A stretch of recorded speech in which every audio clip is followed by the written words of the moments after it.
வரவேற்புரையாற்றிய முன்னாள் அமைச்சர் மாவட்ட கழக செயலாளர் சகோதரர் திரு மு பரஞ்சோதி அவர்களே, முன்னாள் அமைச்சர் கழக அமைப்பு செயலாளர் அறிவுச்சகோதரர் திரு பி தங்கமணி அவர்களே, முன்னாள் அமைச்சர் சகோதரர் திரு ஆர் காமராஜ் அவர்களே, முன்னாள் அமைச்சர் அறிவுச்சகோதரர் டாக்டர் சி விஜயபாஸ்கர் அவர்களே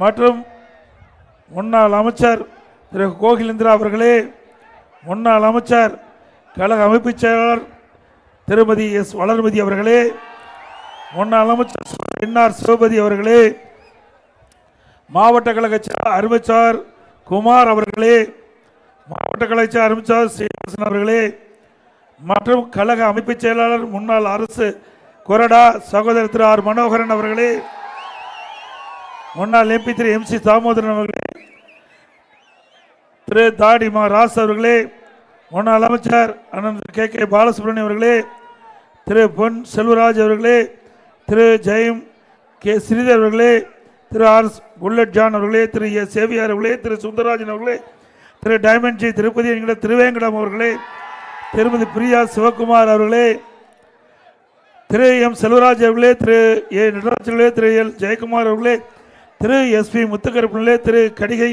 ராஜகோபால் அவர்களே, திரு கே வி செந்தில்குமார் அவர்களே, திரு எஸ் பாஸ்கரன் அவர்களே, திரு பேரூர் என் கண்ணதாசன் அவர்களே, திரு சோனா விவேக் அவர்களே, திரு அன்னை என் கோபால் அவர்களே, திரு ரவிசங்கர் அவர்களே மற்றும் ஐடி விங் மண்டல இணைச்சாளர் திரு திருப்புகழ் அவர்களே, மாவட்ட வழக்கறிஞர் இணைச்சாளர் திரு வெங்கடேசன் அவர்களே, பாஜக மாவட்ட தலைவர் திரு கே கே ஒண்டிமுத்து அவர்களே, தமாக மாவட்ட தலைவர் திரு கே டி தனபால் அவர்களே, ஐஜேகே மாவட்ட தலைவர் திரு கே சி பி மணி அவர்களே, தமிழ்நாடு முத்திரை முன்னேற்ற சங்க தலைவர் திரு விஸ்வநாதன் அவர்களே, தமிழ் தேச கட்சி நிறுவன தலைவர் திரு கே கே செல்வகுமார் அவர்களே, தமிழ்நாடு தேவர் பேரவை தலைவர் திரு முத்தியா தேவர் அவர்களே மற்றும் திரளாக கலந்து கொண்டு சிறப்பித்துக் கொண்டிருக்கின்ற அனைத்து இந்திய அண்ணா திராவிட முன்னேற்ற கழகத்திலே பல்வேறு பொறுப்புகளை வைக்கின்ற நிர்வாகிகளே, கழக உடன்பிறப்புகளே, கூட்டணி கட்சி சேர்ந்த நிர்வாகிகளே, தொண்டர்களே, பெரியவர்களே, தாய்மார்களே, வியாபார வங்க மக்களே, தொழிலாளர் நண்பர்களே, விவசாயிகளே, விவசாய தொழிலாளிகளே,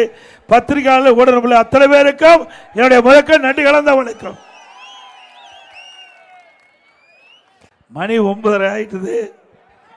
நாங்கள் 8:30 மணிக்கே வரலான்னு தான் திட்டமிட்டு இருந்தோம். வழி நெடுகும் மக்களுடைய எழுச்சி, மக்களுடைய வரவேற்பு, மக்களுடைய கூட்டத்தில் நீந்தி உங்கள் பகுதி வந்திருக்கிறோம். அதனால தான் சற்று காலதாமதம் பொறுத்தரல வேண்டும் என்று அன்போடு இந்த நேரத்தில் கேட்டு, அனைத்து இந்திய அண்ணா திராவிட முன்னேற்ற கழகம், இதயம் புரட்சி தலைவி அம்மா, இரண்டும் பிரிக்க முடியாது. பொன்மலை செம்மல் புரட்சி தலைவர் எம்ஜிஆர் தோற்றுவித்த கட்சியை கட்டி காத்த பெருமை இதயம் புரட்சி தலைவி அம்மாவை சார். இது அம்மாவுடைய தொகுதி.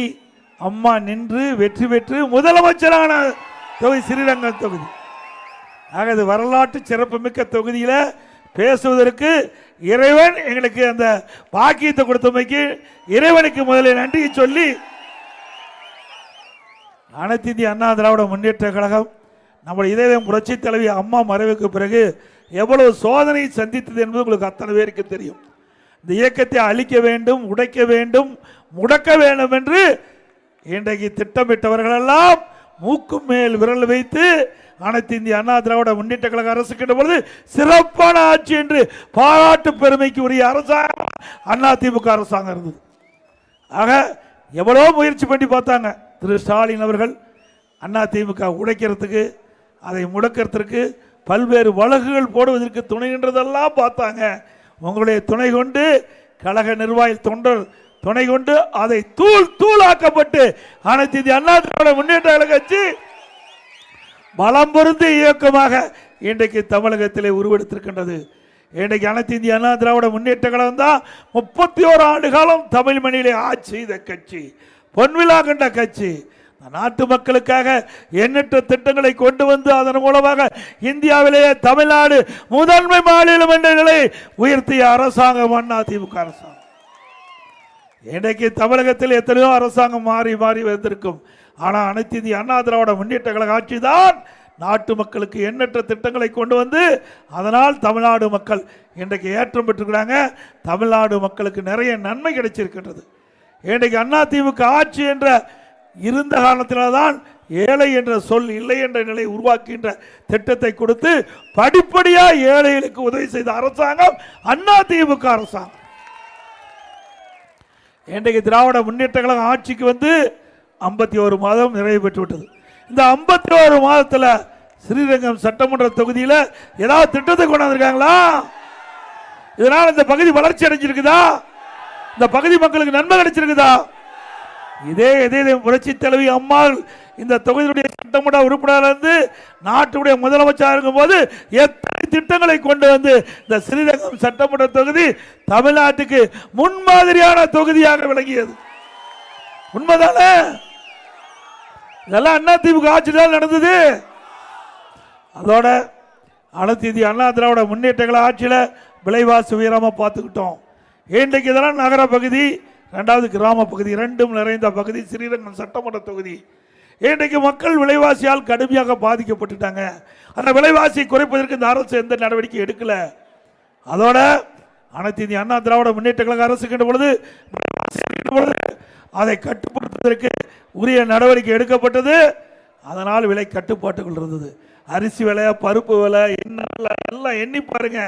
அதிமுக ஆட்சியில் என்ன விலை, திமுக ஆட்சியில் என்ன விலை, இதை ஒப்பிட்டு பார்த்தாவே எந்த ஆட்சி சிறந்த ஆட்சி என்பது நீங்களே முடிவு செய்யலாம்.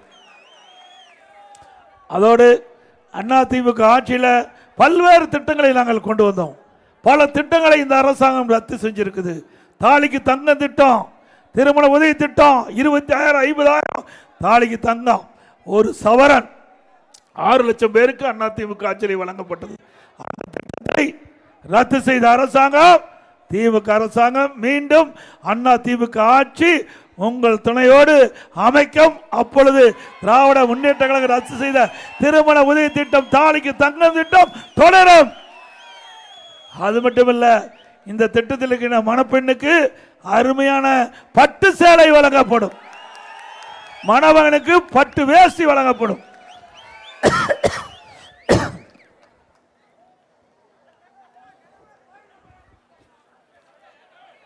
இன்றைக்கு அனைத்து இந்திய அண்ணா திராவிட முன்னேற்ற கழக ஆட்சியில் தான் நிறைய கல்விக்கூடங்களை திறந்தோம். இன்றைய முதலமைச்சர் பல இடங்களில் பேசினார்.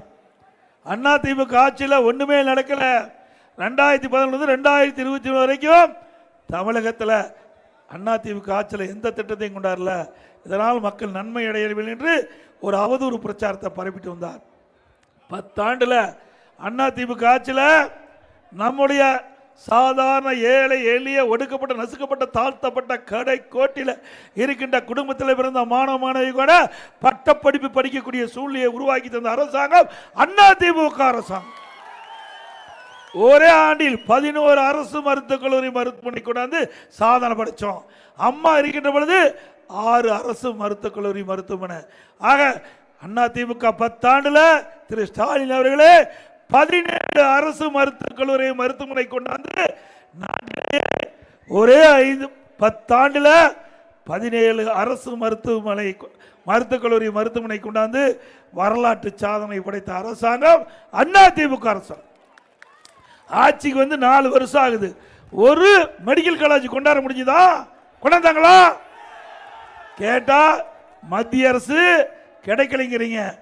ஆனா அம்மா மத்திய அரசு கேட்டு வாங்கல, மாநில அரசாங்கமே தன்னுடைய சொந்த நிதியிலிருந்து அரசு மருத்துவமனை கொண்டாந்து சாதனை படைத்தார்கள். நான் பொழுது பாரத பிரதமர் எடுத்து சொல்லி உடனடியாக மத்திய அரசு நமக்கு 11 அரசு மருத்துவமனையில் ஒரு ஆண்டு கொடுத்தது. இது திறமையான அரசாங்கத்துக்கு சான்று. உங்களுக்கு திறமை இல்லை, அதனால வாங்க முடியல. அதே நேரத்தில் 67 கலை மற்றும் அறிவியல் கல்லூரி கூட வந்திருக்கிறோம். 10 ஆண்டுல 21 பாலிடெக்னிக் கல்லூரி, 4 பொறியியல் கல்லூரி, 4 வேளாண்மை கல்லூரி, 5 கால்நடை மருத்துவக் கல்லூரி ஆராய்ச்சி நிலையம், மிகப்பெரிய கால்நடை பூங்கா, பிஎட் கல்லூரி, ஐடி கல்லூரி, இப்படி தமிழகத்திலே அதிகமான கல்லூரியை திறந்த ஒரே அரசாங்கம் அதிமுக அரசாங்கம். இதனால பட்டப்படிப்பு படிப்போட எண்ணிக்கை உயர்ந்திருக்குது. 2030 தமிழகத்தில் அடைய வேண்டிய இலக்கை 2019-20 154 பேர் பட்டப்படிப்பு படித்து இந்தியாவிலேயே பட்டப்படி படிப்பதிலே முதல் மாநிலம் அதிமுக அரசாங்கம் ஆட்சியில் தான் இருந்தது. திமுக ஆட்சியில் மாண்புமிகு அம்மா தமிழகத்தினுடைய முதலமைச்சர் பொறுப்பேற்கின்ற பொழுது 132 பேர் தான் உயர்கல்வி படித்தாங்க. அதிமுக ஆட்சியில் 10 ஆண்டு காலத்தில் இன்றைக்கு கல்வியிலே புரட்சி அம்மா இருக்கிற பொழுது கல்விக்காக நிறைய நிதி ஒதுக்கினாங்க. அதே வழியில் அம்மாவுடைய அரசு செயல்பட்ட காரணத்தினால கல்வியுடைய வளர்ச்சி அபிரிதம். இந்தியாவிலேயே உயர்கல்வி படிப்பதிலே முதல் மாநிலம் 2019 அந்த நிலையை எட்டிய அரசாங்கம் அதிமுக அரசாங்கம். உங்களால பண்ண முடிஞ்சுதா? திமுக இன்றைக்கு சாதனை சாதனை சொல்றீங்களே, உங்களுடைய ஆட்சியில ஒரே சாதனை ஊழல் செஞ்சுதான் சாதனை. வேற என்ன சாதனை பண்ணியிருக்காங்க? துறை துறை வாரியாக ஊழல் செய்வதுதான் திமுக ஆட்சியுடைய சாதனை. இதே அனைத்து இந்திய அண்ணா திராவிட முன்னேற்ற அரசு 10 ஆண்டுல பல்வேறு துறைகளில் தேசிய விருதுகளை பெற்றுக்கிறோம். உள்ளாட்சியில் திறம்பட நிர்வாகத்தின் காரணமாக தேசிய அளவில் 150 விருதுகளை பெற்றுக்கிறோம். உள்ளாட்சியில் மட்டும் போக்குவரத்து துறையில விருது, தேசிய விருது, மின்சாரத்துறையிலே தேசிய விருது, சமூகத்துறையிலே தேசிய விருது, உயர்கல்வியிலே தேசிய விருது, உறுப்பு மாற்று அறுவை சிகிச்சை 5 ஆண்டு தேசிய அளவில் விருதுகளை பெற்றுக்கிறோம். உணவு தானிய உற்பத்தி 5 ஆண்டு தொடர்ச்சியா தேசிய விருதுகளை, கிறிஸ்து கர்மா என்ற தேசிய விருதுகளை பெற்றுக்கிறோம்.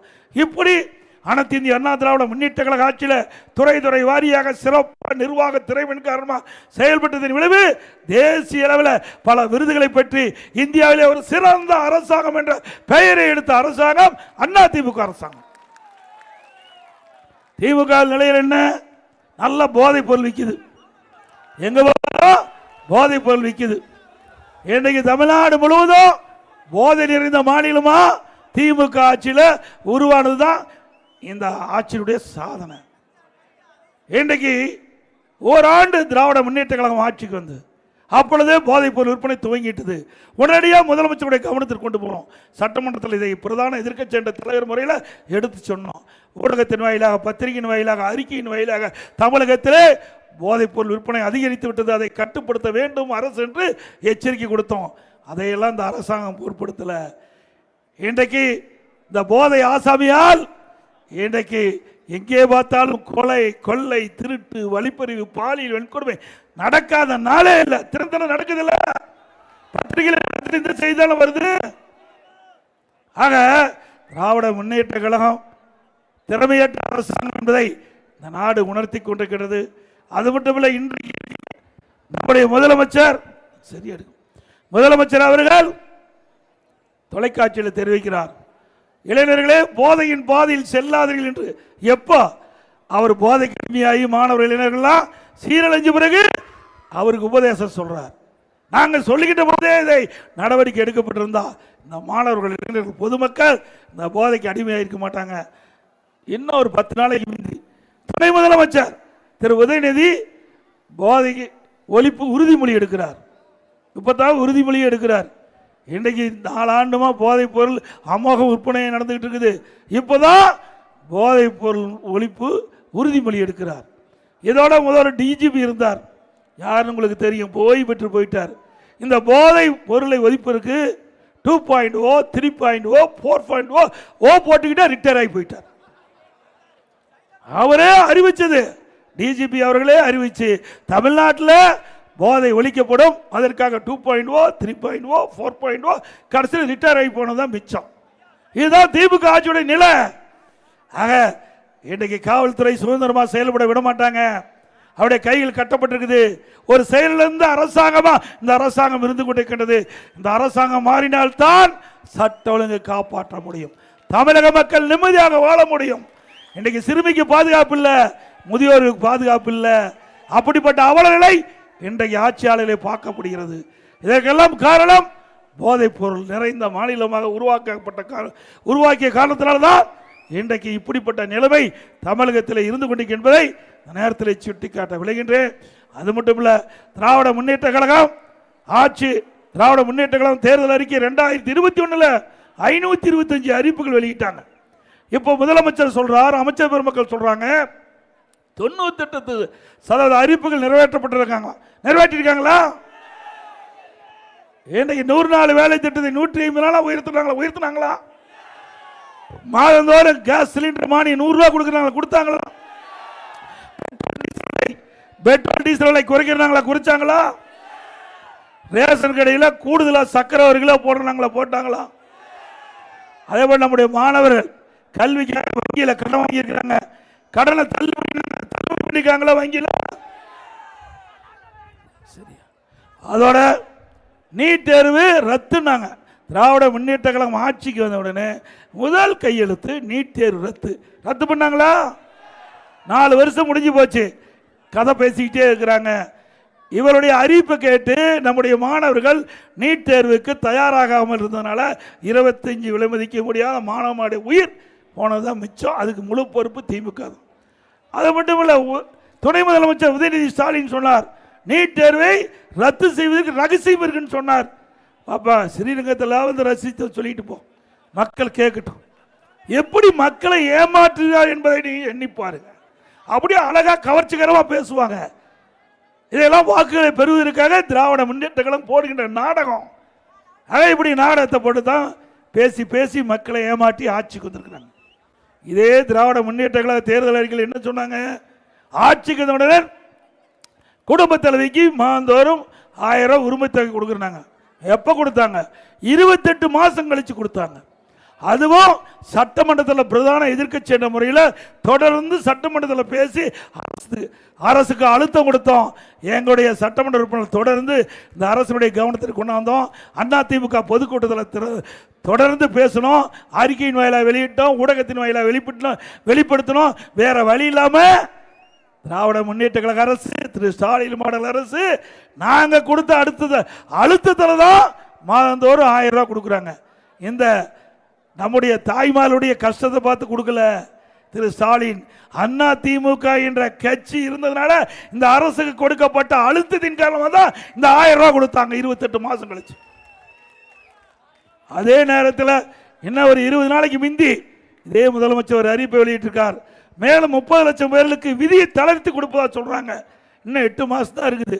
ஏற்கனவே 28 மாசம் போச்சு, 52 மாசம் போயிடுது, இன்னும் 8 மாசம் தான் இருக்குது. இப்போ வந்து விதிகளை தளர்த்தி மேலும் 30 லட்சம் பேருக்கு அந்த உரிமை தொகை கொடுப்பதா சொல்லியிருக்கிறாங்க. எதற்காக? அடுத்த ஆண்டு சட்டமன்ற தேர்தல் இருக்குது. அந்த 30 லட்சம் வாக்குகளை பெறுவதற்காக இவர்கள் இப்படி ஒரு நாடகத்தை அரங்கியிருக்காங்க. அவர் படுகின்ற கஷ்டத்தை பார்த்து கொடுக்கல, அந்த குடும்ப தலைவி படுகின்ற கஷ்டத்தை பார்த்து இந்த அரசாங்கம் கொடுக்கல. அடுத்த ஆண்டு நடைபெற்ற சட்டமன்ற தேர்தலை மையமாக வைத்து அந்த அவருடைய வாக்குகள் திமுகவுக்கு தேவை. அதனால விதிகளை தளர்த்தி இப்போது 30 லட்சம் பேருக்கு தருவதாக ஒரு அறிக்கை வெளியிட்டிருக்காங்க. எண்ணி பார்க்க வேண்டும். அதுவும் அனைத்து இந்திய அண்ணா திராவிட முன்னேற்ற கழக தேர்தல் அறிக்கையில் நாங்கள் குறிப்பிட்டிருந்தோம், அண்ணா திமுக ஆட்சிக்கு வந்தால் குடும்ப அட்டைக்கு 1500 ரூபா கொடுப்போம்னு சொன்னோம். மாதந்தோறும் 1500 ரூபா கொடுக்கணும். ஆனால் பொய்யை பேசி மக்களை ஏமாற்றி கவர்ச்சிகரமாக பேசி ஆட்சிக்கு வந்த பிறகு நாங்கள் கொடுத்த அழுத்தத்தில் தான் இந்த 1000 ரூபா உரிமை தொகை கிடைக்கிறது என்பதை மக்கள் எண்ணி பார்க்க வேண்டும். அதோட அதிமுக ஆட்சியில் கொண்டு வரப்பட்ட திட்டம் அம்மா மினி கிளினிக். இந்த அம்மா மினி கிளினிக் மட்டும் இந்த பகுதியில் சுமார் 10க்கும் மேற்பட்ட அம்மா மினி கிளினிக் ஸ்ரீரங்கம் சட்டமன்ற தொகுதியில் திறந்தோம். அது ஏழை மக்கள் அதிகமாக வசிக்கிற பகுதியை தேர்ந்தெடுத்து அந்த பகுதியில் இருக்கிற மக்களுக்கு ஏதாவது நோய் ஏற்பட்டால் அம்மா மினி கிளினிக் சென்று அங்கே சிகிச்சை பெறலாம். மக்களுக்காக கொண்டு வந்த திட்டம். அதில் ஒரு MBBS டாக்டர், ஒரு நர்ஸு, ஒரு மருத்துவ உதவியாளர் இருப்பாங்க. அவர்கள் அந்த பகுதியில் இருக்கிற மக்கள் நோய் ஏற்பட்டால் சிகிச்சை அளிப்பாங்க. அது நல்ல வரவேற்பு கிடைச்சது, மக்களிடத்தில் நல்ல வரவேற்பு. திராவிட முன்னேற்ற கழக அரசுக்கு அது பிடிக்கல. ஆக திமுக அதிமுக கட்சிக்கு மக்களிடத்தில் நன்மதிப்பு கிடைக்கிறது என்று அரசியல் கால் பிடிச்ச காரணமாக அந்த திட்டத்தை ரத்து பண்ணாங்க. மீண்டும் உங்களுடைய ஆதரவோடு அதிமுக ஆட்சி அமைந்தவுடன் இந்த ரத்து செய்யப்பட்ட அம்மா மினி கிளினிக் திறக்கப்படும். இந்த 2000 அம்மா மினி கிளினிக் 4000 அம்மா மினி கிளினிக் திறக்கப்படும். நீ 2000 தான் ரத்து பண்ண. நாங்கள் ஏழைகளுக்காக இந்த அரசு கட்சி தொடங்கப்பட்டது. பொன்மனச்செம்மல் புரட்சி தலைவர் எம்ஜிஆர் ஏழைகளுடைய வாழ்வு மலர வேண்டும், தீய சக்தி திமுகவை அழிக்க வேண்டும் என்றதுக்காக தொடங்கப்பட்ட கட்சி. இந்த மக்களுக்கு நன்மை செய்கின்ற திட்டத்தை ரத்து செய்த திராவிட முன்னேற்ற கழகம் மீண்டும் அதிமுக ஆட்சி வந்த பிறகு 2000 அம்மா மினி கிளினிக்கில் 4000 அம்மா மினி கிளினிக் திறக்கப்பட்டு ஏழைகளுக்கு நல்ல முறையில் சிகிச்சை அளிக்க நடவடிக்கை எடுக்கப்படும் என்பதை இந்த நேரத்தில் தெரிவிக்க விரும்புகின்றேன்.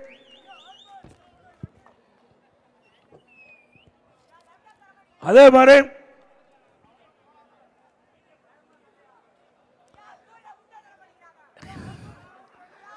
இந்த ஆட்சியில் எதுவுமே கிடைக்காது. முட்டை கூட திருடுறாங்கிறாரு. நீங்க எதோ திருடுறாங்க, நான் அதெல்லாம் வர்றேன். இந்த ஆட்சியில் பணத்தை திருடலாம், நகையை திருடலாம், உடம்புல இருக்கிற பார்ட்டியை திருடுறாங்க. எங்க போய் பார்க்கறது? மக்கள்லாம் உஷாரா இருங்க. திமுக கட்சிக்காரன் நடத்துகிற மருத்துவமனைக்கு யாராவது போய் சிகிச்சை பெற்றிருந்தீங்களா, உடனடியாக ஸ்கேன் பண்ணி உங்கள் உடலில் இருக்கிற உறுப்புலாம் இருக்குதான்னு பார்த்துக்கு செக் பண்ணிக்க.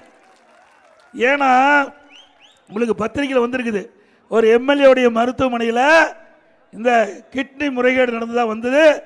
அதே திமுக எம்எல்ஏ, திமுக அரசாங்கம் சோதனை பண்ணி ஆய்வு பண்ணி முறைகேடு நடந்ததாக கண்டுபிடிச்சு அந்த உறுப்பு மாற்று அறிவிச்சு அனுமதி ரத்து பண்ணிட்டாங்க. தவறு நடந்திருக்குல்ல? யாரு? திமுக எம்எல்ஏ, திமுக அரசாங்கம். திமுக அரசாங்கமே அங்கே சோதனைப்படுது. அதில் சோதனையில் தவறு நடந்ததாக கண்டுபிடிக்கப்பட்டு அவர்களே ரத்து பண்ணியிருக்காங்க. ஆனால் கைதி பண்ணல. தவறு அல்லவா? நீதிமன்றம் மிக மோசமாக பேசியிருக்குது. இன்றைக்கு நீதிமன்றம் சென்னை உயர்நீதிமன்றம் அதிரடி உத்தரவு. இதற்கென்று ஒரு தனி குழு அமைக்கப்பட்டு நேரடி பார்வையில் இருப்புன்னு சொல்லியிருக்கிறாங்க. அது மட்டும் இல்லை, இன்றைக்கு ஒரு பெண்மணி அந்த கிட்னியை அதுக்கு ஒரு ரேட்டை பேசி அவர்களை ஏமாற்றி அந்த பெண்மணியை அழைச்சிட்டு போய் அந்த பெண்மணிகிட்ட கிட்னிக்கு பதிலாக கல்லீரல் எடுத்துட்டாங்க. கொடுமை பார்த்தீங்களா? பள்ளிப்பாளையம், நாமக்கல் மாவட்டம் பள்ளிப்பாளையத்தில் வறுமையின் காரணமாக, இந்த அரசாங்கத்தில் வறுமை தானே மிச்சம், வேற என்ன இருக்குது? மக்கள் கண்ட பலர் வறுமை. அப்படிப்பட்ட வறுமையில் இருக்கின்ற மக்களை அவருடைய உறுப்புகளை முறையாக எடுக்காம திருடுறது குற்றம் அல்லவா? நீங்க சொல்லுங்க, நீங்க தான் நீதிபதி. மக்கள் உடம்புல இருக்கிற உறுப்பை திருடுறீங்க, நாட்டில் ஆட்சி பண்ணலாமா? நாட்டு மக்கள் எதுக்காக? காப்பாற்றுவதற்காக நாட்டு மக்கள் அவரத்தில் ஆட்சி ஒப்படைச்சிருக்கிறாங்க. ஆனால் நாட்டு மக்களுடைய உறுப்புகளையே திருடுற ஒரே அரசாங்கம் இந்தியாவில் தமிழ்நாடு அரசாங்கம் ஒன்று தான். அதோட ஏழை மக்கள் இன்றைக்கு கிராமத்திலிருந்து நகரம் வரை ஏழை மக்கள் சாதாரண குடிசை வீடாக இருந்தாலும் சரி, வீட்டு மனை இருந்தாலும், ஏழை விவசாய தொழிலாளி அல்லது தொழிலாளி இல்லை தாழ்த்தப்பட்ட மக்களுக்கு வீடு இல்லாமல் இருந்தால் அதிமுக அரசாங்கம், நிலம் இல்லாமல் நிலத்தை வாங்கி அதிமுக அரசாங்கமே வீடு, காங்கிரீட் வீடு ஏழைகளுக்கு கட்டி கொடுக்கப்படும். அற்புதமான வீடு கட்டி கொடுக்கப்படும், பல லட்சம் மதிப்பில் கட்டி கொடுக்கப்படும். அதுபோல ஒவ்வொரு தீபாவளி வருகின்ற பொழுதும் நம்முடைய தாய்மார்களுக்கும் நம்முடைய சகோதரிகளுக்கும் அற்புதமான சேலை வழங்கப்படும். அதே போல ஆட்டோ ஓட்டுநர் அவர்கள் கஷ்டப்பட்டு ஓட்டிட்டு இருக்கிறாங்க. அவருடைய வாகனம் வாங்குவதற்கு அந்த ஓட்டுநர் சங்கத்தில் உறுப்பினர் இருந்தால் அவர்களுக்கு புதிய ஆட்டோ வாங்கிட்ட பொழுது அதில் உறுப்பினராக இடம்பெற்றவங்களுக்கு, சங்கத்தில் உறுப்பினராக இடம்பெற்றவர்களுக்கு 75,000 ஒரு ஆட்டோ வாங்குறதுக்கு மானியம் கொடுக்கப்படும். அதே போல் அதிமுக ஆட்சிக்கின்ற பொழுது ஒரு வருடம் கொரோனா காலம், வேலை வாய்ப்பு இல்லாமல் இருந்தது. அந்த காலகட்டத்தில் மக்கள் பாதிக்கப்படக்கூடாது என்பதற்காக ஓராண்டு ரேஷன் கடையில் விலையில் அரிசி, விலையில் சக்கரை, விலையில் எண்ணெய் கொடுத்தோம்ல. குடும்பத்துக்கு 1000 ரூபாய் பணமும் கொடுத்தோம் இல்லைங்க. இப்படி ஏழை மக்கள் பாதிக்கப்படுகின்ற போது, நாட்டு மக்கள் பாதிக்கப்படுகின்ற பொழுது அந்த பாதிப்பிலிருந்து மீட்க நான் நடவடிக்கை எடுத்த அரசு அதிமுக அரசாங்கம். அது மட்டும் இல்லை, அப்போ பள்ளி மூடப்பட்டது, கல்லூரி மூடப்பட்டு விட்டது. கல்லூரியில் ஆன்லைன் வகுப்பு, கல்லூரியில் ஆன்லைன்லேயே நாங்கள் தேர்வு எழுதலாம்னு அறிவிக்கப்பட்டு ஆன்லைனில் தேர்வு எழுதி பட்டம் வாங்கினாங்க நம்முடைய கல்லூரி படிக்கின்ற மாணவர்கள். அதே போல் பள்ளியில் படிக்கின்ற மாணவருக்கு ஆல் பாஸ் போட்டு கொடுத்தோம். எல்லாமே ஆல் பாஸ்.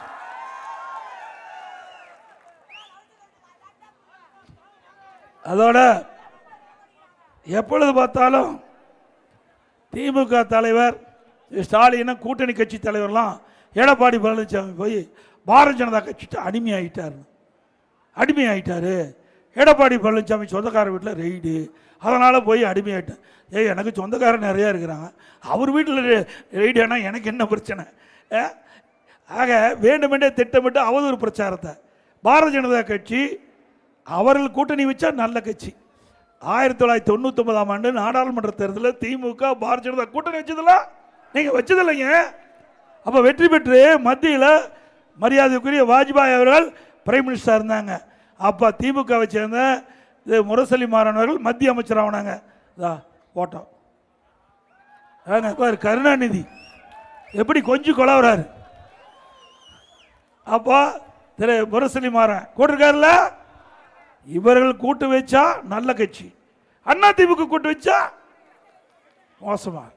2001 சட்டமன்ற பொதுத் தேர்தல் பாரதிய ஜனதா திமுக கூட்டணி, அப்ப போட்டிக்கிட்டீங்க. ஆக இவர்கள் கூட்டணி வச்சா அந்த கட்சி நல்ல கட்சி, அதிமுக கூட்டணி வச்சா மோசமான கட்சி. இதை சிந்திச்சு பார்க்க வேண்டும். வேண்டுமென்றே திட்டமிட்டு சுயநலவாதிகள் திராவிட முன்னேற்ற கழகம். பச்சோந்தி கூட கொஞ்ச நேரம் கழிச்சு நிறமாறும், ஆனால் திமுக அப்பப்போ நிறமாறிக்கும். ஆளுகின்ற பொழுது ஒரு ஏற்பாடு, எதிர்கட்சியாக இருக்குது ஒரு ஏற்பாடு. இதே திரு ஸ்டாலின் எதிர்கட்சி தலைவராக இருக்கும்போது மரியாதைக்குரிய பாரத பிரதமர் நரேந்திர மோடி அவர்கள் சென்னைக்கு வந்தபோது கருப்பு பலூன் விட்டீங்க, கருப்பு பலூன் விட்டார், கருப்பு கொடி காட்டினார். முதலமைச்சரான பிறகு வெள்ளக்கொடி பிடிச்சார், வெள்ளக்குடை பிடிச்சார், வெள்ளக்குடை வேந்தன், வெள்ளக்குடை வேந்தன். ஆக பிடிச்சிதான் அவனு, பிடிக்கலின்னா என்ன நடக்குன்னு தெரியுமில்ல. ஆக அதிமுக அப்படி இல்லை, எங்கள் இதில் மடியிலே கனமில்லை, வழியிலே பயம் இல்லை. ஆகவே எங்களை பொறுத்த வரைக்கும் மக்கள் விரோத திமுகவை அகற்ற வேண்டும். பாரதிய ஜனதா கட்சியை பொறுத்த வரைக்கும் ஊழல் அறிந்த திமுகவை அகற்ற வேண்டும். இரண்டு கட்சியும் திமுக ஆட்சியிலிருந்து அகற்றப்பட வேண்டும், ஒத்த கருத்து. அதனால் கூட்டணி அமைச்சு போட்டிடுறோம். இதில் என்ன தப்பு இருக்குது? ஆக அனைத்து இந்திய அண்ணா திராவிட முன்னேற்ற கழகத்தை பொறுத்த வரைக்கும் நாட்டு மக்களுக்கு நல்லது செய்யணும். சிந்திச்சு பாருங்க.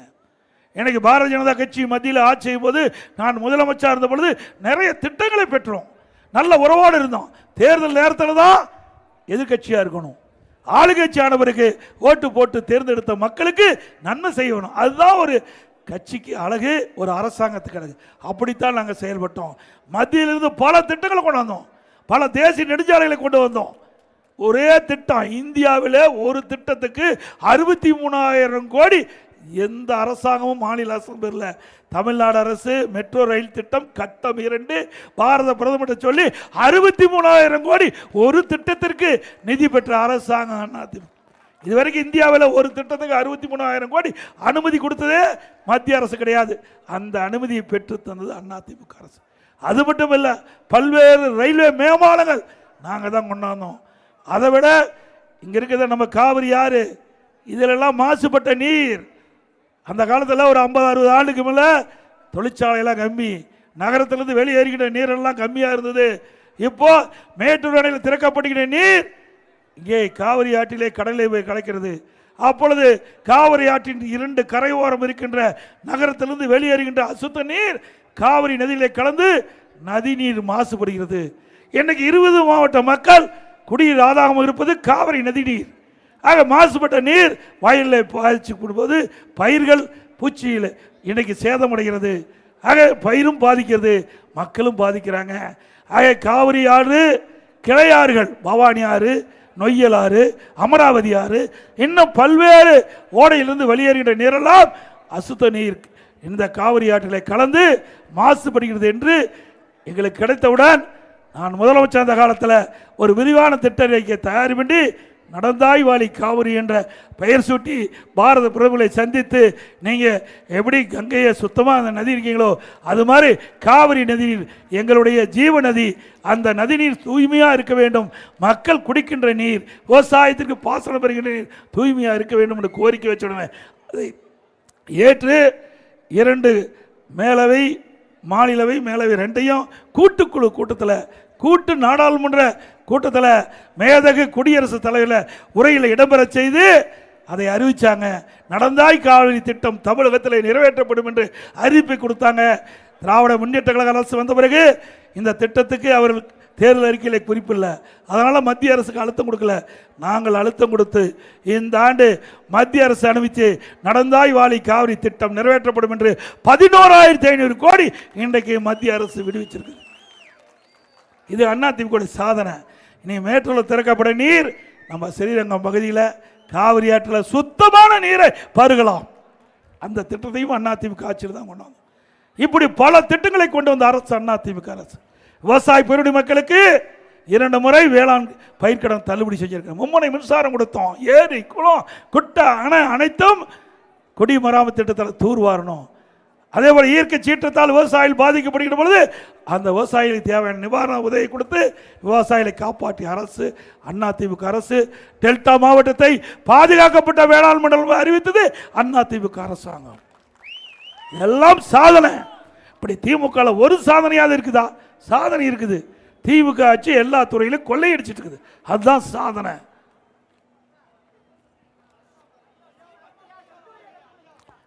அண்ணா திமுக ஆட்சியில் கிராமத்தில் நகர வரை அரசு பள்ளி படிக்கின்ற மாணவர்கள் மருத்துவராக வேண்டும், அவருடைய கனவு நனவாக என்பதற்காக 7.5% உள்ளிடஒதுக்கீடை கொண்டு வந்து சட்டம் இயற்றப்பட்டு அமுல்படுத்தப்பட்டு இன்றைய தினம் இந்த திட்டத்தை 2818 அரசு பள்ளியை படிக்கின்ற மாணவ செல்வங்கள் மருத்துவக் கல்வி கிடைக்குது. இந்த மருத்துவக் கல்வி படிக்கின்ற மாணவர்களுக்கு ₹1 செலவு இல்லாமல் அரசாங்கமே அந்த மருத்துவக் கல்வி கட்டணத்தை ஏற்று அந்த ஏழை மாணவர்கள் மருத்துவ கனவு நனவாக்கிய அரசாங்கம் அண்ணா திமுக அரசாங்கம். அதே போல அண்ணா திமுக ஆட்சியில் நிறைய திட்டங்களை நிறைவேற்றிக்கிறோம். அதில் சிலவற்றை ஸ்ரீரங்கம் சட்டமன்றத்துக்கு உட்பட்ட பகுதியில் முக்கொம்புல தடுப்பணை, அந்த தடுப்பணை 400 கோடியில் நாம் கட்டணும், அவர் திறந்துட்டார்.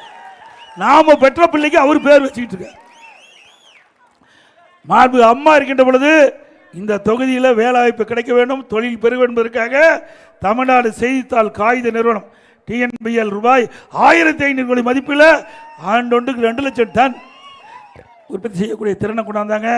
அதே போல் காகித அட்டை தயாரிக்கும் தொழிற்சாலையும் கொண்டு வந்தாங்க. சேத்துராப்பட்டி கிராமத்தில் 128 கோடி மதிப்பீட்டில் இந்திய தகவல் தொழில்நுட்ப பூங்கா அமைக்கப்பட்டது. சேத்துராப்பட்டி கிராமத்தில் 60 கோடி மதிப்பீட்டில் அரசு பொறியியல் கல்லூரி கொண்டு வரப்பட்டது. ஸ்ரீரங்கத்தில் பல்கலைக்கழக உறுப்புக்கலை மற்றும் அறிவியல் கல்வி துவங்கப்பட்டது. மண்டிகண்டம் ஒன்றியம் நவலர் கூட்டப்பட்ட இடத்தில் புதிய மகளிர் தோட்டக்கலை கல்லூரி மற்றும் ஆராய்ச்சி நிலையம் துவங்கப்பட்டது. நவலூர் குட்டப்பட்டியில் தேசிய சட்டப்பள்ளி துவங்கப்பட்டது. மணிகண்டத்தில் அரசு தொழிற்பயிற்சி நிலையம் துவங்கப்பட்டது. இத்தனையும் இந்த பகுதியில் இருக்கின்ற ஏழை எளிய ஒடுக்கப்பட்ட தாழ்த்தப்பட்ட குடும்பத்தில் இருக்கின்ற மாணவர்கள் குறைந்த கட்டணத்தில் உயர்கல்வி படிக்கக்கூடிய சூழ்நிலையை உருவாக்கி தந்த தலைவி புரட்சி தலைவி அம்மா அவர்கள். அந்தநல்லூர், மணிகண்டம் மற்றும் மணப்பாறை ஊராட்சி ஒன்றியங்களை சார்ந்த 212 ஊரக குடிப்பெயர்கள் பயன்பெறும் வகையில் சுமார் 49 கோடி மதிப்பீட்டில் கூட்டுக்குடி திட்ட பணிகள் நிறைவேற்றி அந்த பகுதி மக்களுக்கு நிலையான காவிரி தண்ணீர் கொடுக்கப்பட்டது அதிமுக ஆட்சியில். திருவாலை கோயில் அருகே உள்ள பழமையான மற்றும் குறுகலான ரயில்வே பாலம் சுமார் ₹43 கோடி மதிப்பீட்டில் 4 வழி மேம்பலமாக கண்டி திறக்கப்பட்டது. அதே போல் ஸ்ரீரங்கம் நம்பர் 1 டோல்கேட் இணைக்கும் கொள்ளிடம் ஆற்றின் குறுக்கே 38 கோடி மதிப்பீட்டில் நேப்பியார் பாலம் போன்ற புதிய பாலம் 98 கோடி ரூபாயில் நேப்பியார் பாலம் கட்டப்பட்டது. சிதலடைந்த ஸ்ரீரங்கநாத சுவாமி ஆலய சுற்று பிரகார சுவர் ₹33 கோடி மதிப்பில் சீரமைக்கப்பட்டது. அருள்மிகு ரங்கநாதர் கோவில் நாள் முழுவதும் அன்னதானம் வழங்கும் திட்டம் கொண்டு வரப்பட்டது. சுமார் 47 கோடி மதிப்பீட்டில் பக்தருக்கு தங்குமுடி யாத்திரை நிவாஸ் அதிமுக ஆட்சியில் கட்டி கொடுக்கப்பட்டது. ஸ்ரீரங்கம் வட்டம் கம்பரசுப்பேட்டை கிராம முத்திரசல்லூர் அருகே காவிரி ஆற்றின் குறுக்கே சுமார் 32 கோடி தடுப்பணை கட்டப்பட்டது. அதே போல் ஸ்ரீரங்கம் பஞ்சக்கரையில் சர்வீஸ் ராமன் அறிவியல் பூங்கா 15 கோடி மதிப்பில் அமைக்கப்பட்டது. ஸ்ரீரங்கம் சட்டமன்ற தொகுதியில் 12 அம்மா மினிக்கல்லை இந்த தொகுதியில் மட்டும் திறக்கப்பட்டிருக்காங்க. 12, நான் 10 சொன்னேன், 12 அம்மா மினிக்கல்லைக்கு திறக்கப்பட்டிருக்காங்க, ரத்து பண்ணியிருக்காங்க. மீண்டும் அதிமுக ஆட்சி அமைந்தவுடன் இந்த 12 அம்மா மினிக்கல்லைக்கு கூடுதலாக அம்மா மினிக்கல்லைக்கு திறக்கப்படும் என்பதை நேரத்தில் தெரிவித்து சில கோரிக்கைகளை கேட்டுக்கிறீங்க. கொள்ளிடத்தில் ஸ்ரீரங்கத்தையும் நொச்சியத்தையும் இணைத்து இருவழி திரைப்பாலத்துடன் தடுப்பணை அமைக்க வேண்டும் கேட்டுக்கிறீங்க. மல்லிகை பூக்கள் ஸ்ரீரங்கம் தொகுதியில் அதிக அளவில் பயிரிடுவதில் செண்டு தொழிற்சாலை அமைக்க வேண்டும் கேட்டுக்கிறீங்க. இதோட பல கோரிக்கைகள் கொடுத்துருக்கீங்க. அதிமுக அமைச்சு அமைந்தவுடனே உங்களுடைய கோரிக்கைகள் எல்லாம் நிறைவேற்றுவதற்கான நடவடிக்கை எடுக்கப்படும் என்பது நேரத்தில் தெரிவித்துட்டு, மக்களை காப்போம், தமிழகத்தை மீட்போம், மக்களை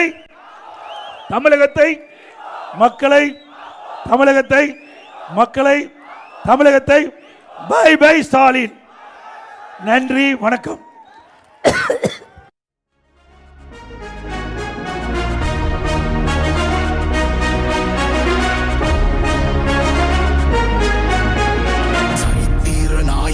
சாமானிய நாயகன், தமிழக தாய மீட்க உறுதி கொண்ட ஒரு மகன், அடித்தட்ட பார்த்தவன்.